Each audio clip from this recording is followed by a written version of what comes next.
back for another video. This is Elijah, and right here is my brother Noah to help out with this video. Just going to be talking about my entire cube collection. Let's start it off with the super floppy cube, and it's not actually a cube, it's just called that.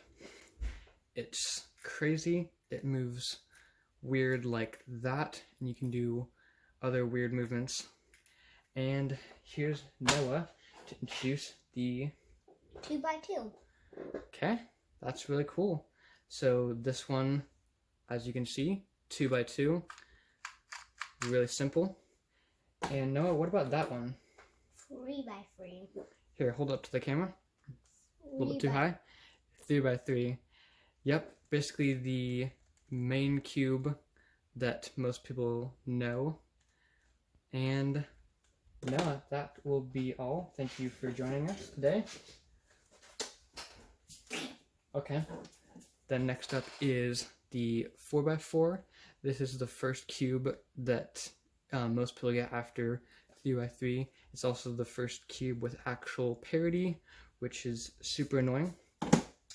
Then I also have this speed cube 5x5, which is really good turning. As you can all see, totally great turning.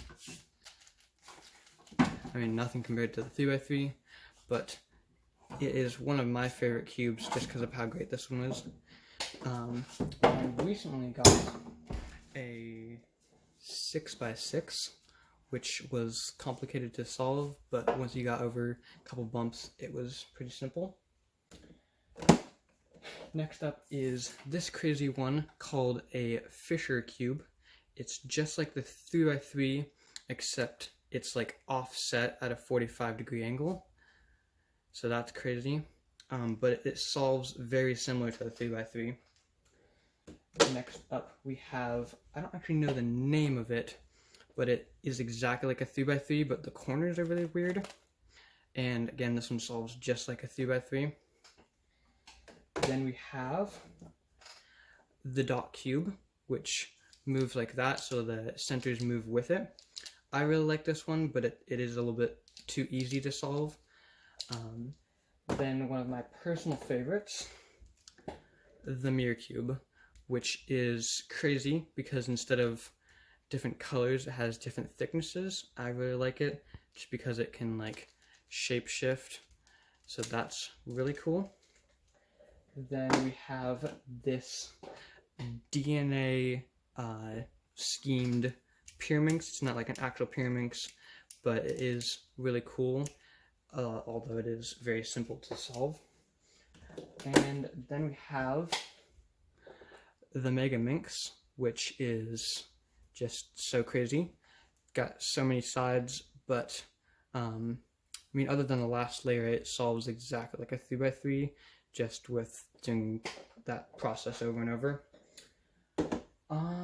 I am not sure what this is called, but it is so crazy. It's got so many pieces going on, lots of colors. That's about it. I've never actually solved it, so woohoo. This is called a twisty scube, but it's not like the actual version because I don't know why I got the janky one. And funny story about this one, I scrambled it up and then I didn't know how to solve it, so I took it apart and basically spent all night putting it back together because it kept falling apart. So that was fun. Never gonna do that again.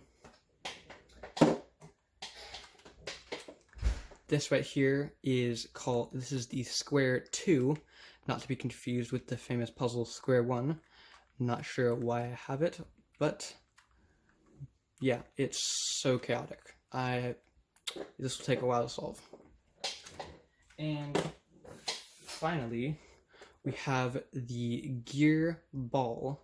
Basically, what's different about this one is that every time you move one of the sides, it moves the center and the edges with it, and that is super chaotic.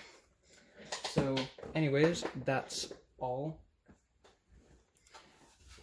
and I will see you next video. Now let's say goodbye. Bye. See ya.